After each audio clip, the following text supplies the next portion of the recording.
This is your Lynx 6 switch panel and power hub. Before you start your install, we always recommend that you diagram where you want to lay out your wires, where you want to attach any relays or fuses, and where to connect your wires to secure them in your engine bay. Also, before installing, you need to be mindful of how many amps that your lights will draw. When installing any type of wiring inside your engine bay, we always recommend that you stay away from moving parts and sources of heat. Cable ties are also great for securing your wires out of the way.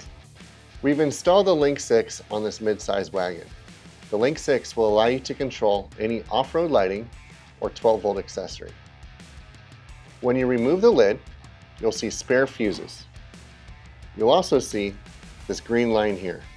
These are the 6 channels. You can wire a light with multiple functions to each channel in order to control each individual function.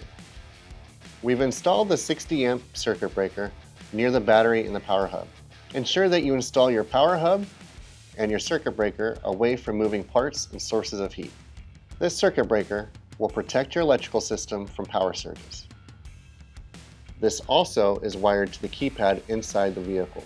The keypad is wired through the firewall. With this power hub, you can communicate wirelessly to your lights or 12-volt accessories with the TYPE S LED app or Apple CarPlay or Android Auto. Now let's take a look at the Lynx 6 keypad. The keypad has full RGB customization, so you can control the colors of the keys. You can also control the brightness.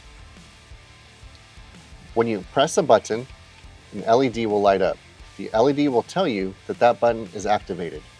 In addition, you can control your off-road lighting or 12-volt accessories through the TYPE S LED app or through Apple CarPlay or Android Auto.